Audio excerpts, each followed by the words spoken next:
Hello guys, are we all there?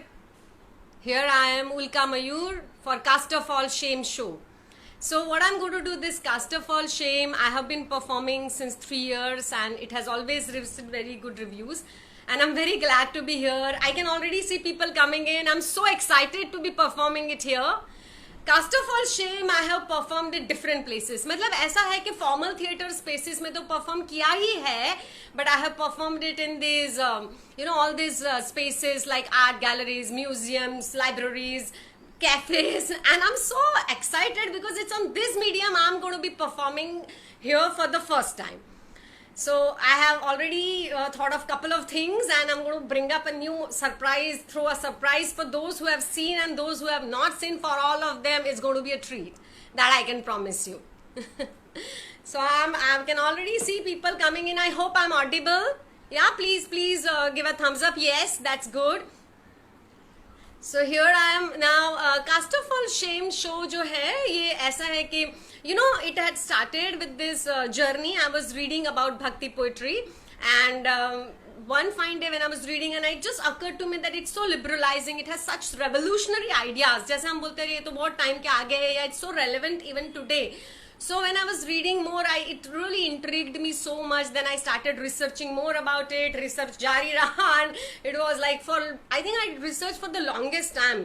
And after that, I really found this narrative thread which was about shaming and how you should feel liberated and not get bogged down by all of that.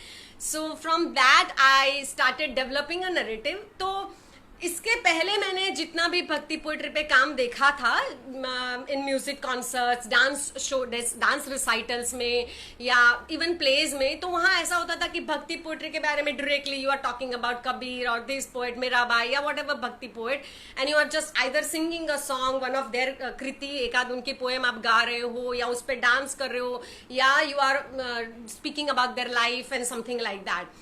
But what I thought that I don't want to take that content like that and just go ahead, So what I did was that after that I decided to make a narrative which is wherein I try to connect it with today's times.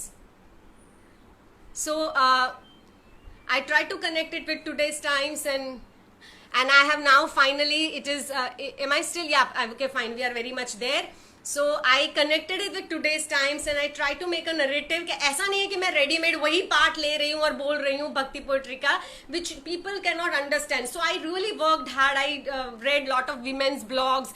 I spoke to lot of women and I tried to understand, the gender issues and thing, and I tried to connect in a such a way. तो मेरा ये context है कि मैंने भक्ति poets जो है वो भी वीमेन भक्ति पोइट्स लिए हैं, वो भी इतने पॉपुलर जो नहीं है वैसे वीमेन भक्ति पोइट्स लिए हैं, और साथ में मैंने कुछ कंटेम्प्रेरी वीमेन की स्टोरी बनाई है. अभी ये जो स्टोरी है वो फिक्शन है completely, but they have been created after talking to lot of women, after interviewing, after reading blogs and after understanding the general psychology and all that. So ये प्ले का फॉर्मेट है.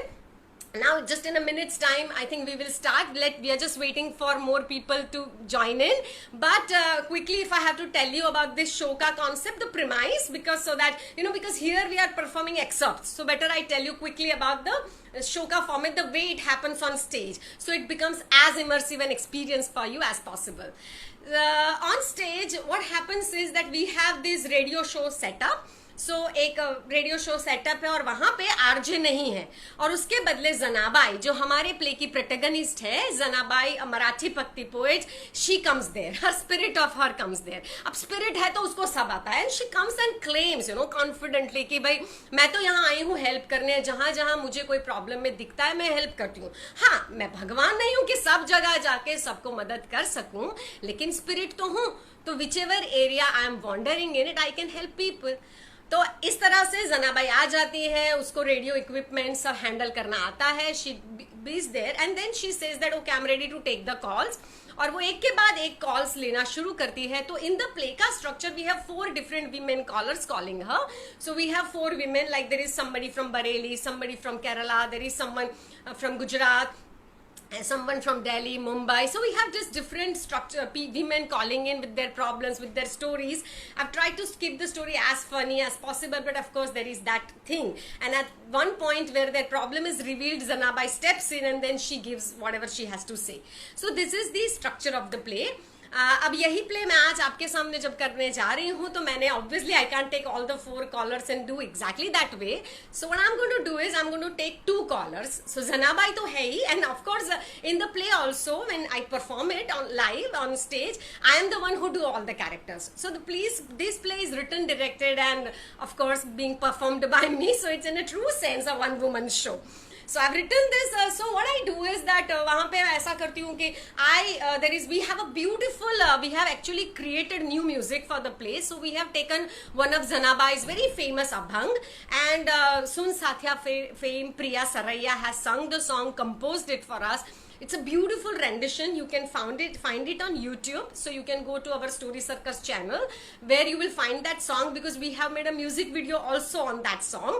So basically that song kind of becomes a transition from this to that, from Zanabai to the caller and caller to Zanabai. Right now we don't have those extra thrills, but I will, as I said, I'll try to give you as great an experience as possible.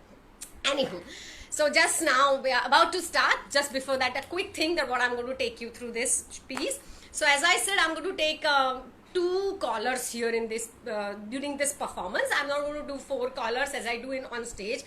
Not only that, for today's performance here, I am bringing a special thing only for you, exclusive, because I'm premiering a new piece. So मैं जो 2 callers कर रही हूँ उसमें से एक तो मेरे एग्जिस्टिंग सेट में से है, the one which comes first in when I'll be performing today, and the second which comes later, which is being written by me. It's like गरम गरम ओवन से निकला है types, because कल ही मैंने लिखा है, today I'm going to perform it for you. So these are the 2 callers. That's going to be a completely brand new piece only for you, exclusive. So ये है पूरा प्ले का setting. So as I said, यहाँ पे भी जनाबाई और वो 2 लोग कॉलर्स, ये सारा काम मैं ही करूंगी. सो अभी I am sure you will have fun. या प्लीज झेल लीजिएगा, प्लीज कहीं पे छोड़ के मत जाइएगा. एज दे से इन दिस चैनल के आए हैं तो रुक जाइए, बैठिए. अगर एक आध मिनट थोड़ा घर में इधर उधर डाइग्रेशन हो रहा हो, बिकॉज आई कैन अंडरस्टैंड कि भाई घर पे बैठे हैं, there could be digression, you could be anywhere, but please bear with me, stay around, and it will be, I can promise you that you will definitely feel good. As we say, it's a show which leaves you empowered and makes you feel happy. अब ज़्यादा नहीं बोलूँगी, है ना, अपने मुंह में यहाँ उठने वाली बात हो रही है, अभी मैं अपना ही मुंह अपने आप बोले जा रही हूँ. But I think now we have enough people joined in, being there. So without further ado, I think I should start the show. So here we have Story Circus presentation, Cast of All Shame, written, directed and performed by me, Ulka Mayur. And as I said, let's begin Cast of All Shame.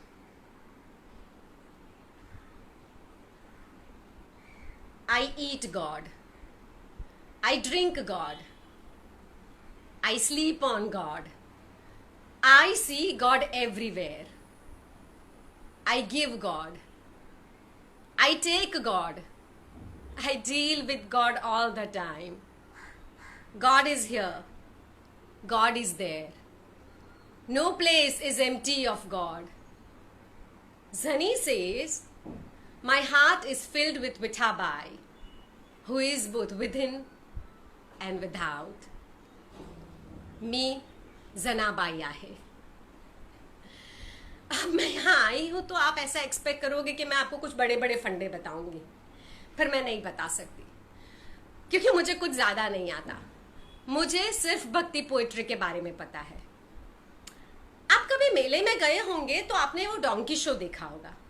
वो donkey show में ऐसा होता है ना कि एक arena में, एक सर्कल के बीच में एक डोंकी है, वो गोल गोल घूमता रहता है, आजू बाजू लोग बैठे रहते हैं, और बीच बीच में डोंकी ट्रेनर उससे सवाल पूछता है कि जैसे कि संस्कारी लड़की कौन है, पैसे वाला आदमी कौन है.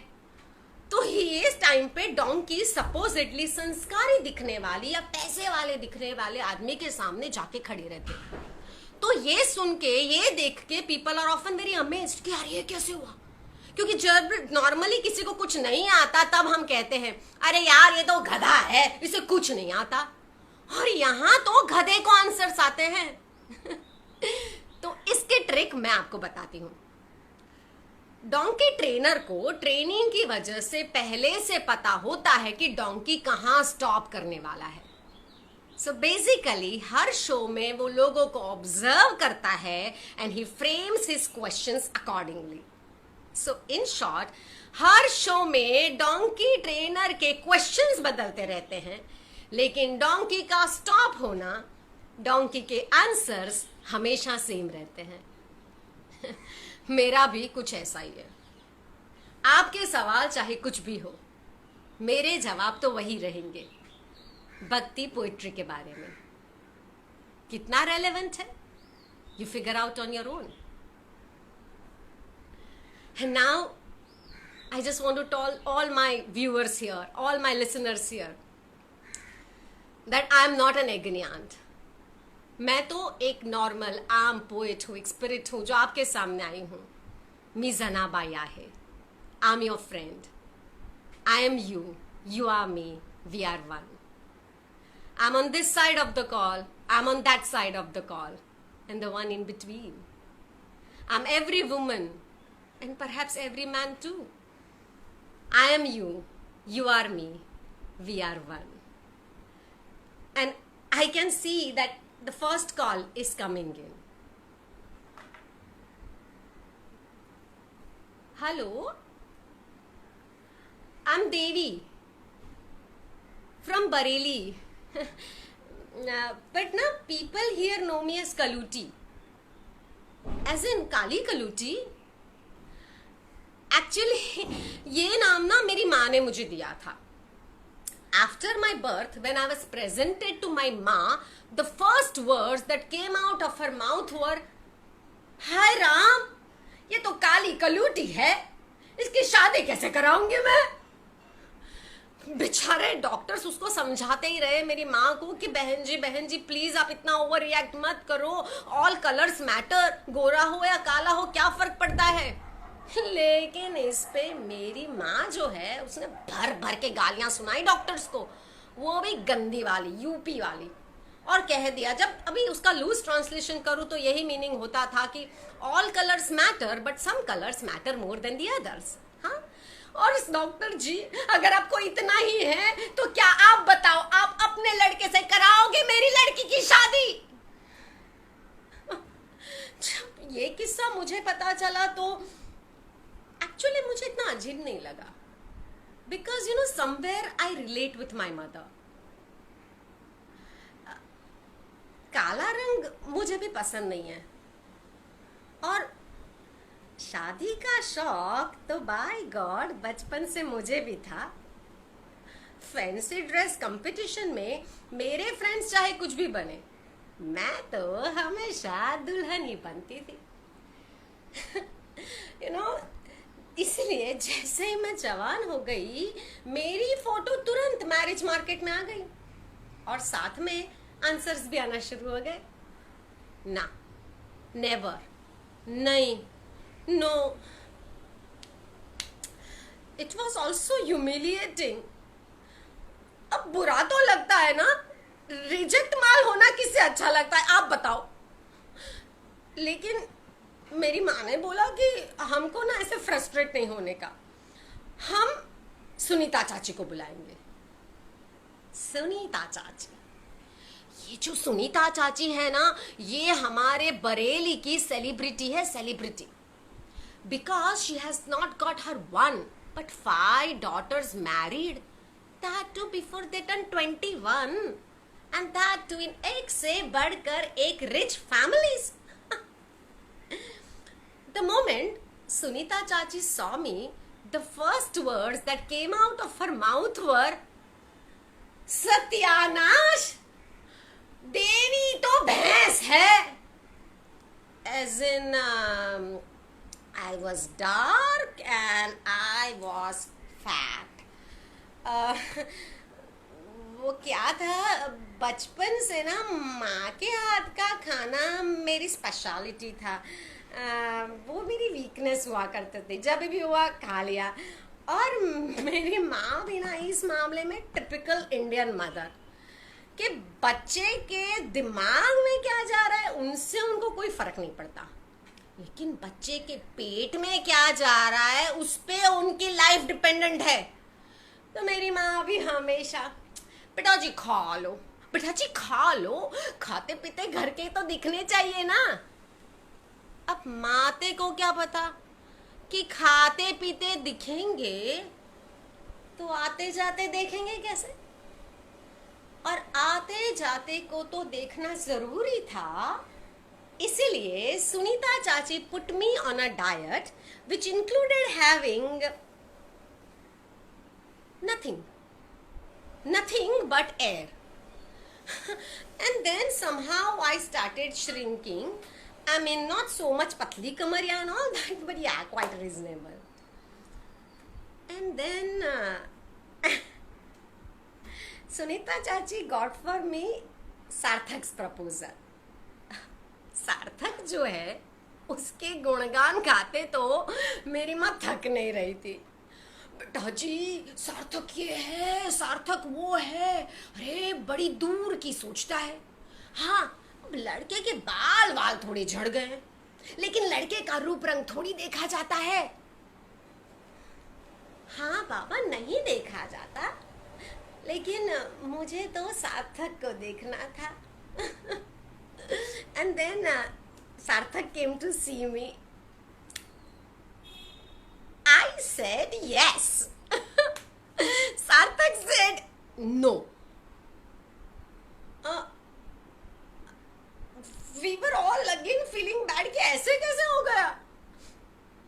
तो सुनीता चाची ने बोला कि हमको फ्रस्ट्रेट नहीं होना है, she will go to the root of this matter and find out. और फिर पूरी छानबीन करने के बाद वो जवाब लेके आई। सत्यानाश भाभी, सार्थक को लगता है कि अपनी देवी का नाक बहुत बड़ा है। And as if this did not explain it all, she had to specify it further. अरे वो अपने बनवारी लाल नहीं है, उनके समोसे जैसा। बनवारी लाल के समोसे जैसा? अब इस नाक का क्या करे? तो उस पे सुनीता चाची ने कहा, सत्यानाश भाभी, क्या पेपर वेपर नहीं पढ़ती? हाँ, कि राखी सावंत ने क्या कहा है कि जो आपको भगवान नहीं देता वो डॉक्टर दे देता है। So we went to our savior, the doctor. The moment the doctor saw me, the first words that came out of her mouth were, you are perfect, but you need to change. You need to change all of it. Your nose, your lips, your boobs. I don't like it. इस पे मेरी माँ drama queen बन गई। Doctor जी आपको जो करना है करिए, बट इस साल इस लड़के को घर से बाहर निकालना है मुझे। तो मुझे भी कहाँ रहना था इस घर में। तो मैं एग्री हो गई सर्जिकल मेकओवर के लिए, which doctor gave me magical surgical makeover. Rhinoplasty, Botox, silicone implant. Looking so nice. And then Sarthak came to see me again. I said yes. And all of this, of course, Sarthak said yes. And today was my wedding day. I looked perfect. 1 minute. एक filter मारा और perfect.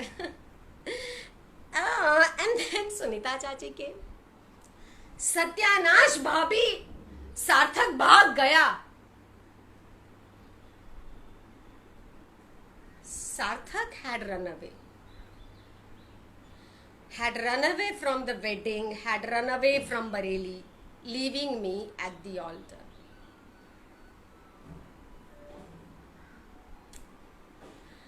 समझ ही नहीं आया कि ऐसा क्यों हुआ। मैं तो परफेक्ट लग रही थी ना। Yeah, I wanted to know why. पर तभी ना सार्थक का एक व्हाट्सएप वीडियो मैसेज आया. देवी, तुम्हें तो पता है हम बड़ी दूर की सोचते हैं. हाँ? तो तुम्हें हाँ करने के बाद जब सोचने बैठे तो ख्याल आया कि भाई डॉक्टर की कृपा से आज तो तुम्हारा नाक नक्शा ठीक है, लेकिन कल जब हमारे बच्चे होंगे तो उनका नाक नक्शा तुम्हारे जैसा हो सकता है, और ये रिस्क हम नहीं ले सकते. तो भैया हमसे ना हो पाएगा. हमसे ना हो पाएगा.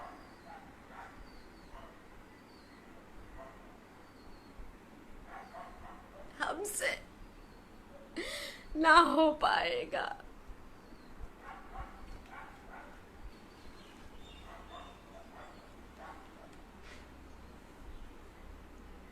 देवी, तुमसे हो पाएगा, भरोसा रखो.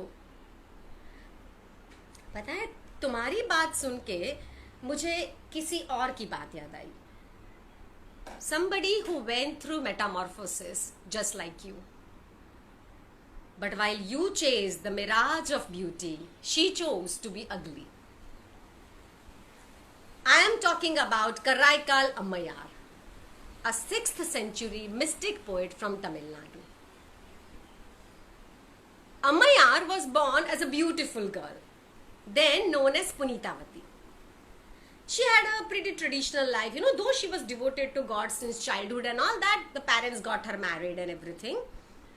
Early in her marriage, once her husband got 2 mangoes home, saying that he would have them later.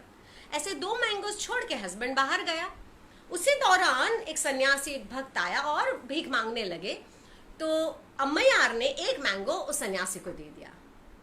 After a while, the husband returned and he asked for the mangoes. Ammayar gave him one, he asked for another. Now we all know that the second mango was gone. Now, knowing husband's temper, Ammayar was very distressed. So she prayed to Shiva and a mango miraculously appeared in front of her. Ammayar gave that mango to the husband, who found the taste of mango uniquely sweet. But rather than savoring the unique sweetness, the smart aleck that the husband was, he confronted Ammayar. From where did you get the mango, huh? From where? Tell me now.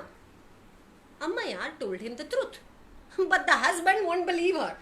You think I'm a fool or what? Huh? Prove it. Prove it to me now. So Ammayar prayed to Shiva again. And as we all can imagine, a mango appeared again. Now the husband, who till now was being this smart aleck and all that, was scared. Scared that his wife possessed such awesome power. He went away from there. Went to another city, found a new job, found a new woman, married to her and got a new life. अब यहाँ पे अम्मयार की family बेचारी परेशान. They were really worried for her, so they kept on searching for the husband everywhere. Eventually, they found the husband in this particular place, in this new village. They took Ammayar to him. But the husband refused to do anything with Ammayar. He refused to take her back. I am an ordinary man. I want an ordinary woman. And thus, Ammayar was abandoned. But that kind of suited her perfectly, because she was anyways in pursuit of divinity. But that did not seem to suit the men around her. You can't walk the streets of Delhi even today without getting eve-teased, You can imagine the situation back then. Lewd eyes and lustful remarks. So, people were not really leaving her. And that is why Ammayar prayed to Shiva and she asked for a boon. एक वरदान मांगा, एक ऐसा वरदान जो आपको और मुझे तो श्राप जैसा लगेगा, एक कर्स जैसा लगेगा. Ammayar prayed to Shiva that her beauty should be taken away, that she should be transformed into a demon woman. and thus transformed into a woman who looked like the ghouls and goblins of crematorium, Ammayar prayed to Shiva, whom she called her Appa, in the sacred Alankandu, the sacred banyan forest. If you read Ammayar's poems, you will find that she's very comfortable with her flawed body parts. उससे नहीं फर्क पड़ता कि उसके दांत नुकीले हैं या उसकी ब्रेस्ट नहीं है या उसके शरीर पे बाल है. It doesn't matter to her. She's comfortable. In fact, she is so comfortable with her flawed body, she kind of celebrates it, She celebrates it and uses such morbid images about herself with such confidence and verve that for the longest time, people were not comfortable with Ammayar's poems. जबकि बाकी की सारी भक्ति poets जो हैं, उनकी poetry को मंदिरों में गाया जाता है, उस पे म्यूजिक बनाया जाता है, धुन में रचाया जाता है. अम्मयार एक ऐसी पोएम है जिसकी पोइट्री को ना तो मंदिरों में गाया गया, ना तो कभी उस पे धुन रचाई गई. But I like her pride, I like her comfort. And hoping, Devi, that you soon find your answers, I read out to you this poem by Ammayar.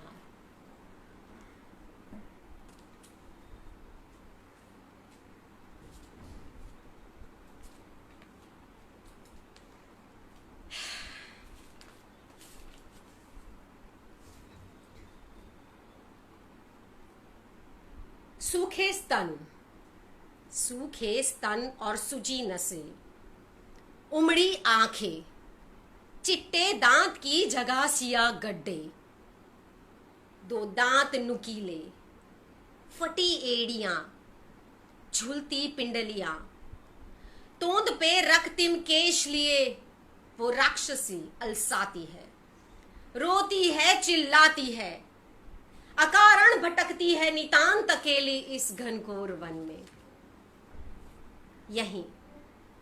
यहीं शिव लौकिक नृत्य करते हैं, अग्नि धरे पर शीतल अंगों से, आठों दिशाओं में उड़ते हैं उनके उलझे केश. ये वन, ये मरघट, ये पवित्र अलंकंडू, ये घर है परमेश्वर का.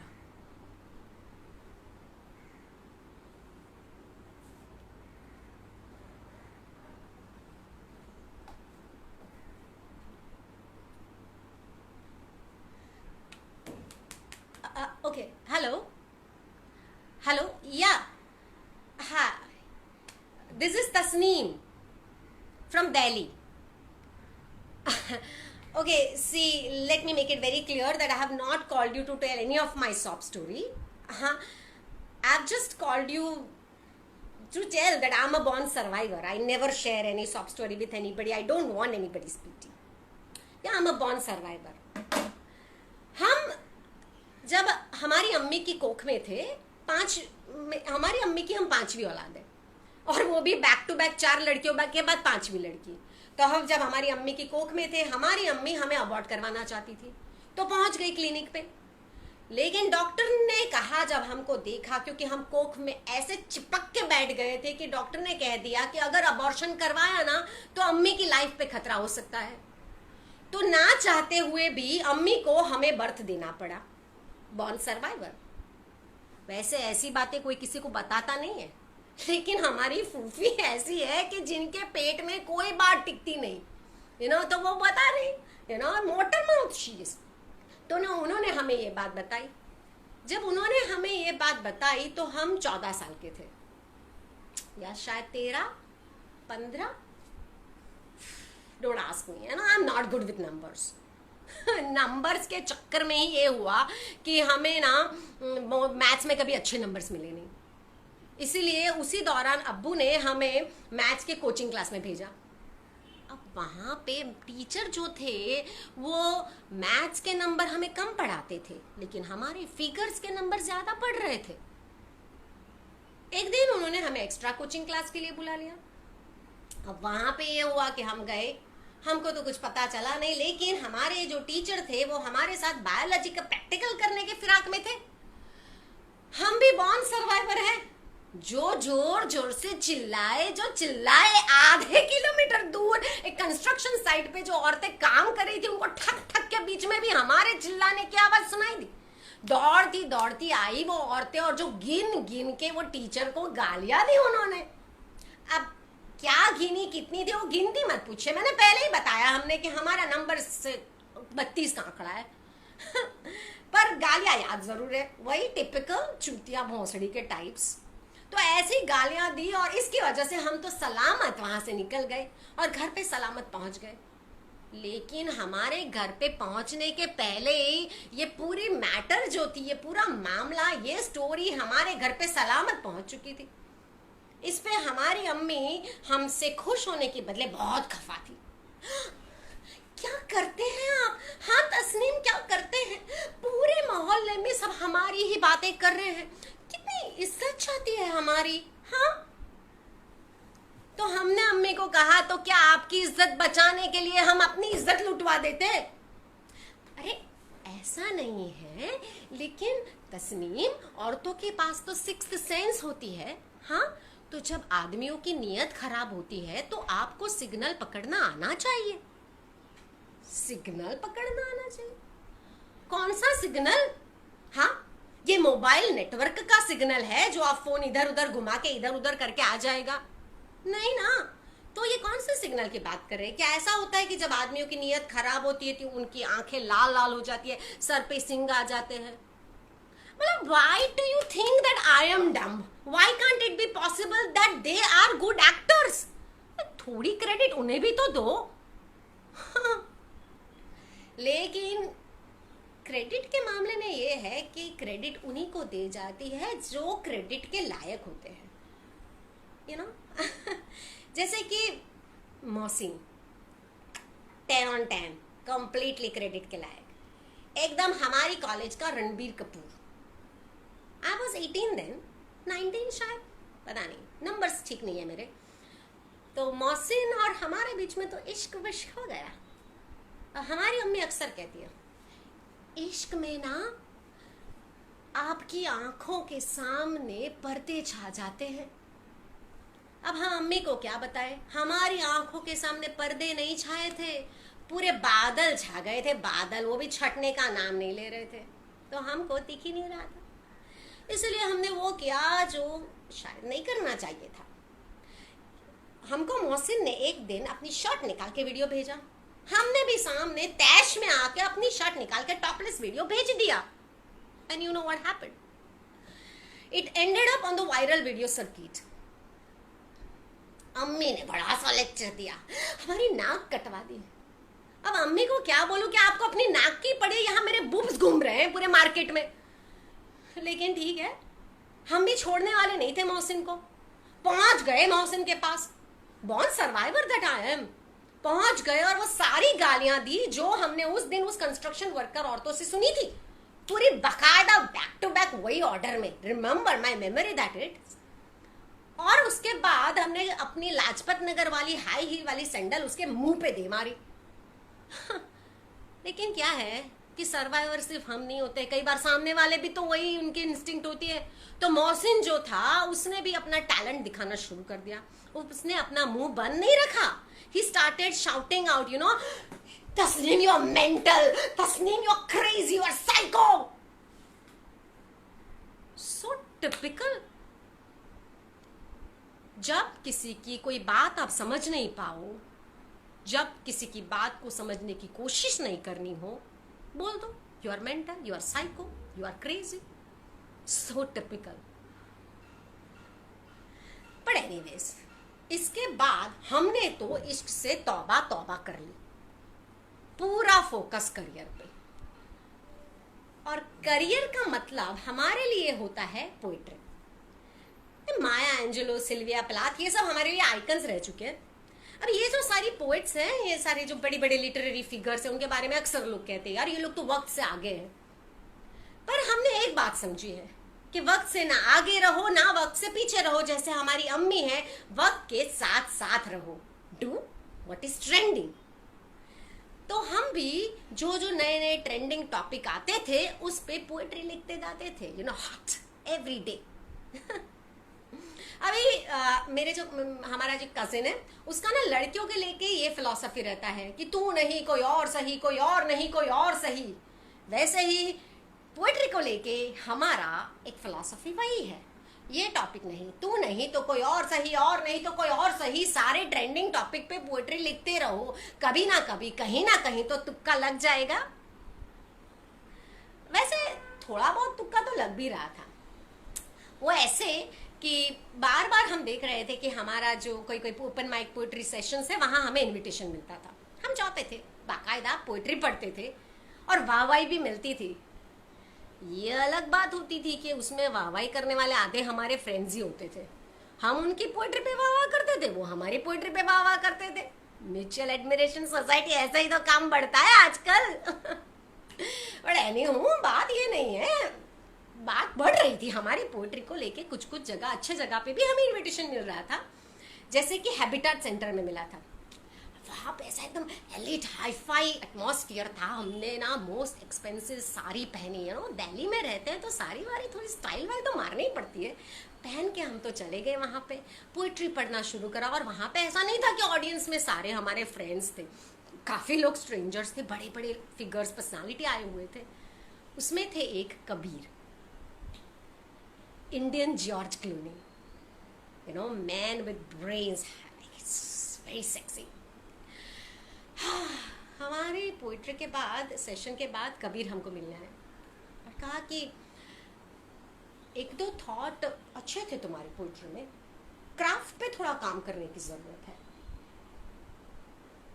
क्राफ्ट पे काम करने की ज़रूरत है। ये किसने सुना? हमने तो यही सुना कि एक दो थॉट अच्छे थे तुम्हारी पोइट्री में, और ये थॉट से हम तो पूरे 7वें आसमान पे चले गए।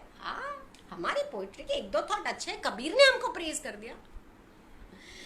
उसके बाद दिन और गुजरते रहे, 1 दिन 2 दिन, अब कितने दिन वापस प्लीज मत पूछिए मुझसे, क्योंकि हमने पहले ही बोला ना, गिनती अच्छी नहीं है हमारी।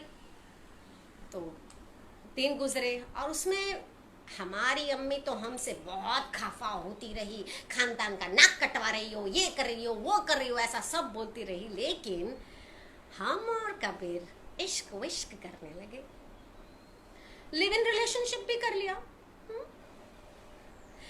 और इस बार इश्क में हमारी आंखों के सामने बादल नहीं छाए थे, काले बादल छाए थे।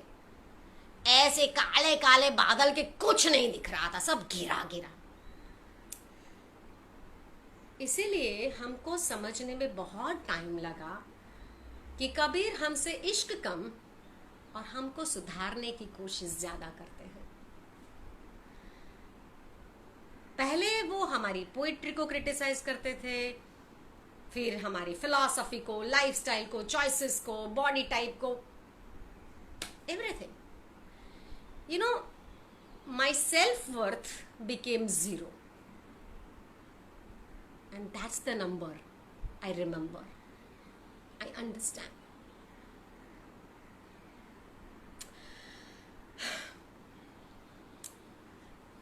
एक दिन ऐसे ही, पता नहीं, I went out for a walk and something snapped. Something snapped. I was disoriented. मैं घंटों तक ऐसे ही रास्ते पे, सड़कों पे घूमती रही. And then I was found by some strangers walking around like that, and then my parents were informed.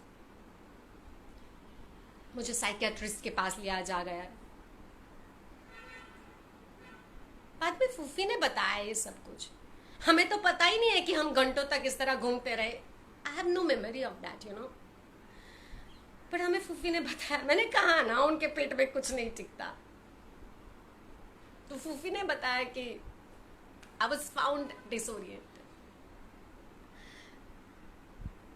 Psychiatrist के पास सेशंस चालू हो गए. I was put on medication. Psychiatrist ने कहा कि you know, I have this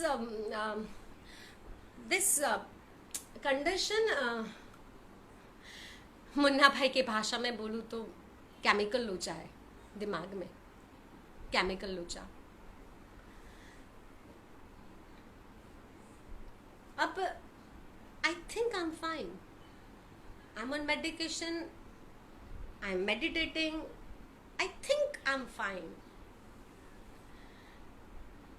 अब मैंने कहा कि ऐसी बातें किसी को बताना मत. उन्हें नहीं पता है मैं आपसे बात कर रही हूँ. She doesn't know. बिकॉज वो कहते हैं कि ऐसी बातें ना किसी को कही नहीं जाती, इसको चार दीवारी में रखते हैं वरना ना इज्जत चली जाती है. To hell with izzat, to hell with sharm and all that. Because हमारे साथ क्या बीतती है, you know the words part it, कि हमको खुद को समझ नहीं आता है. It's all so exhausting. वो मसान का डायलॉग नहीं है, वो याद आ जाता है. ये दुख कब खत्म होगा बे? क्योंकि ये जो स्ट्रगल है, ये प्रॉब्लम्स, ये खत्म ही नहीं होते, खत्म ही नहीं होते. मैं सालों से ये सोच रही हूँ दैट अब अच्छा होगा, तब अच्छा होगा, कल अच्छा होगा, परसों अच्छा होगा, नरसों अच्छा होगा, but it just doesn't get better. Life is so full of suffering. What the hell? I don't know. It's just wish. I just wish that it all ends.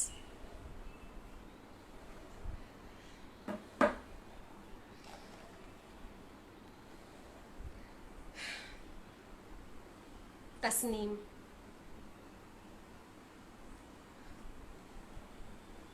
I wish I could tell you any answers. I wish I had some explanation. I wish I could tell you that it will all end और वहां पे मिलेगी तुम्हें ला ला land जैसी life. पर नहीं है ऐसा. The truth is, नहीं है कोई ला ला लैंड जैसी लाइफ. नहीं है that great. सबकी लाइफ में सफरिंग है, छोटी बड़ी सबकी अपनी सफरिंग है. और मेरे पास ना आंसर्स है. मेरे पास कोई आंसर नहीं है कि इस सफरिंग कैसे डील किया जाए. I don't know how to handle the struggles, because सबको अपने तरीके से अपनी लाइफस्टाइल को स्ट्रगल को हैंडल करना है. सो आई डोंट नो. पर मैं इतना जरूर जानती हूँ कि तब के ही सोना बनता है. तो अपनी स्ट्रगल को जितना जल्दी तुम एक्सेप्ट करोगे, जितना जल्दी समझोगे, it will be just easier. थोड़ा आसान हो जाएगा सबके लिए. तुम्हें ना मैं एक ऐसी पोइट के बारे में बताऊंगी जिसने स्ट्रगल को एक आर्ट बना दिया था. लल्दियद, लल्ला फ्रॉम कश्मीर. अब लल्ला जो थी, उनकी जो लाइफ है, इट वाज लाइक अ सास बहू saga, full of suffering, full of struggle, दिन ब दिन, एवरी डे. You know, कैसा कि उनके her husband would trouble her, torture her, her mother in law would persecute her.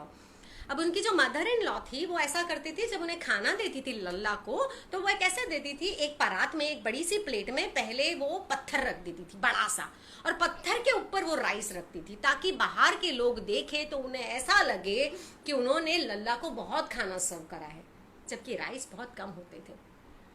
Lalla will have the rice, take the stone, wash it and put it back in the kitchen for her mother-in-law to use the next day. One day there was going to be feast at Lalla's house. तो आसपास की सारी लड़कियां है ना, पूछने लगी लल्ला को कि घर पे क्या खाना बनने वाला है, लल्ला घर पे क्या खाना बनने वाला है, बताओ बताओ. तो उन्हें लल्ला ने कहा, whether a ram is killed or a lamb, Lalla will not fail to have her stone. चाहे भेड़ कटे या मेमना, लल्ला तो अपना पत्थर ही पाएगी. ये जो बात है, ये कश्मीर में इतनी पॉपुलर है कि अगर आप कश्मीर के कोई भी घर में जाए और अगर आपने छोटी बड़ी बातों को लेके कंप्लेन कर दी, जैसे कि नमक बहुत कम है, ज़्यादा है खाने में, ठंडी बहुत ज़्यादा है, कम है, वगैरह वगैरह, तो शायद आपको यही सुनने को मिलेगा, whether a ram is killed or a lamb, Lalla will not fail to have her stone. Accept it, understand it, move on. Lalla जो है वो बहुत टाइम तक ये स्ट्रगल ये सब सहती रही. फिर एक ऐसा वक्त आया that she decided to pursue her true self, to go for her true self, और उन्होंने अपने हस्बैंड के घर को छोड़ दिया. अब उस जमाने में एक औरत के लिए घर को छोड़ के ऐसे घूमना भटकना आसान नहीं होगा. वही मैंने बताया ना आपको, वही lewd eyes and lustful remarks. पर लल्ला denied the vulnerability that came with having a female body.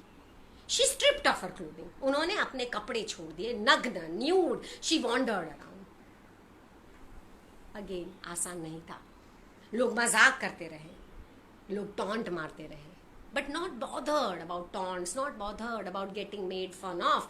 Lalla wandered around, singing and dancing in ecstasy. Dance Lalla. Dance Lalla with nothing on but air. Sing Lalla, bearing the sky. लल्ला की एक बहुत famous poem है. वो poem में लल्ला एक cotton flower के cloth बनने की बात करती है कि कॉटन फ्लावर को कितनी मुसीबतें झेलनी पड़ती है, कितनी तकलीफें सहन पड़ती है, तब जाके वो क्लॉथ बनता है. आसान नहीं है कुछ भी. और मैं ये नहीं कह रही तुमसे कि तुम सफरिंग जानबूझ के क्रिएट करो. मैं ये कह रही हूँ that be ready for it, तभी आसान रहेगा. तो यही जो पोएम है मैं तुम्हारे लिए पढ़ रही हूं. Hoping to bloom like a cotton flower. Hoping to bloom like a cotton flower, I, Lalla, set forth in the colorful world. But soon, the cleaner and the carder came and gave me hard knocks and blows.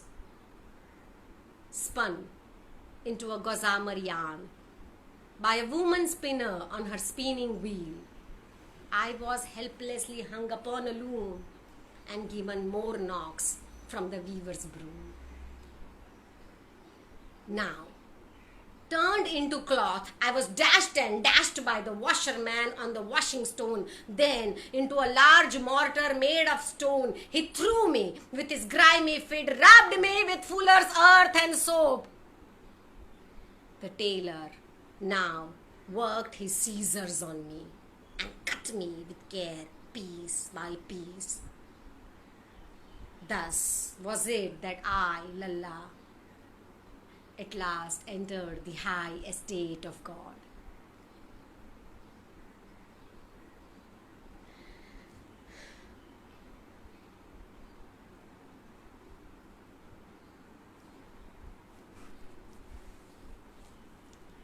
So this was my piece, Cast of All Shame. As I told you in the beginning, I performed this two performers, two sets of things.